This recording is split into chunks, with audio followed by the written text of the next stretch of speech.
नमस्कार, मी बसवेश्वर आखाडे. माझी शाळा माझे कार्यालय आपल्या युट्यूब चॅनलवर आपलं सगळ्यांचं हार्दिक हार्दिक स्वागत. मित्रांनो, काय झालं, विविध कर्मचारी संघटना ज्या आहेत, शासकीय असतील, निमशासकीय संघटना असतील आणि आपले कर्मचारी बांधव जे असतील, हे सगळे जणांनी काय एक संपाचं हत्यार या ठिकाणी उपसलं होतं आणि त्याचा परिपाक म्हणून त्याचा एक प्रत्यय या ठिकाणी आला. बऱ्याच मागण्या या ठिकाणी शासनाला मान्य करायला भाग या ठिकाणी पडलं. नक्कीच या सर्वांचे सर्वप्रथम आपण आभार या ठिकाणी मानूयात. तर हा जो संप या ठिकाणी झाला, या संपाचं शासनाच्या वतीनं 22/4/2026 ला एक इतिवृत्त प्रकाशित करण्यात आलं पीडीएफच्या स्वरूपात. अगदी तब्बल 18 मागण्या त्या ठिकाणी संघटनांच्या वतीनं मागण्या त्या ठिकाणी मांडण्यात आल्या होत्या आणि या मागण्यांच्या संदर्भात शासनाच्या वतीनं उत्तर देण्यात आलेलं आहे व त्याचं ते इतिवृत्त या ठिकाणी प्रकाशित झालेलं आहे, जे आपल्याला सुद्धा या ठिकाणी माहीतच आहे. याच प्रकारे या इतिवृत्ताचे काही ठराविक मुद्दे आपण या व्हिडिओच्या मार्फत या ठिकाणी बघणार आहोत. तर बघा, तत्पूर्वी आपण माझी शाळा माझे कार्यालय युट्यूब चॅनल सबस्क्राईब केलं, सबस्क्राईब जरूर करा, व्हिडिओला शेअर करत चला आणि लाईक सुद्धा करायला मित्रांनो विसरत जाऊ नका. आणखी एक अपडेट देता येईल या ठिकाणी की माझी शाळा माझे कार्यालय आपल्या युट्यूब चॅनलची www.माझीशाळामाझेकार्यालय.in नावाची वेबसाईट सुद्धा आपण लवकरच देत आहोत, ज्यावर तुम्हाला बऱ्याच गोष्टी सहजासहजी त्या ठिकाणी मिळणार आहेत, अगदी सहज आणि सोप्या स्वरूपात. नक्की चॅनलला सबस्क्राईब करा.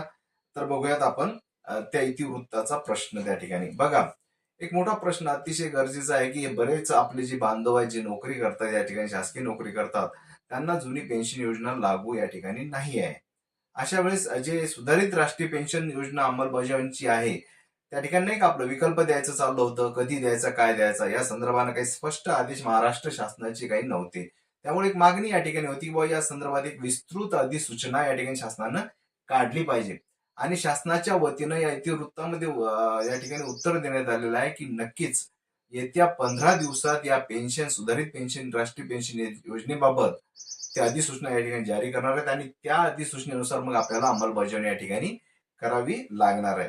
अतिशय बारीक सारीक खूप सारे प्रश्न, 18 प्रश्न होते, त्यापैकी काही मोजकेच आपण या ठिकाणी पाहत आहोत. बघा, आता हा 1 नोव्हेंबर 5 पूर्वी विना अनुदानित, अंशतः अनुदानित शाळेवर जर शिक्षक, शिक्षकेतर कर्मचारी जर नियुक्त असतील किंवा 2005 नंतर जर ती शाळा, ती युनिट जर 100% अनुदानावर आलं असेल आणि त्यावर जर नियुक्त काही कर्मचारी असतील, तर अशांना जुनी पेन्शन योजनेचा लाभ द्यावा, ही मागणी या ठिकाणी होती.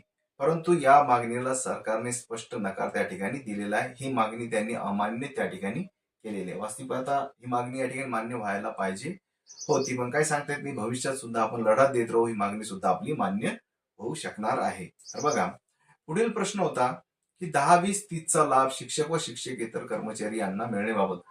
मुळात मित्रांनो, पदोन्नतीच्या संधी उपलब्ध नसलेल्या लोकांसाठी 10-20-30 अतिशय गरजेची या ठिकाणी आहे. प्रामुख्याने शिक्षकांचा जर विचार केला तर सगळ्याच जणांना मुख्याध्यापक पदावर जाता येत नाही, सगळ्याच जणांना पर्यवेक्षक होता येत नाही, सगळ्याच जणांना उपमुख्याध्यापक होता येत नाही. या गोष्टी म्हणजे पदोन्नती साखळी छोटी आपली असते, युनिट छोटं असतं. या गोष्टी सगळ्यांना पदोन्नती या ठिकाणी मिळत नाही. शिक्षकेतरांचं सुद्धा तसंच या ठिकाणी आहे. एक तर पदसंख्या कमी आहे आणि त्यात पदोन्नती, मुळात या गोष्टी अतिशय दूर राहतो आपण, पदोन्नतीच्या लाभापासून वंचित राहतो. त्यामुळे ही मागणी या ठिकाणी होती की 10-20-30चा लाभ जो आहे हा शिक्षक, शिक्षकेतर कर्मचाऱ्यांना देण्यात यावा. शिक्षकेतरांना 24 वर्षाचा लाभ लागू झालेला, पण शिक्षकेतरांना मात्र नाही आहे अजून.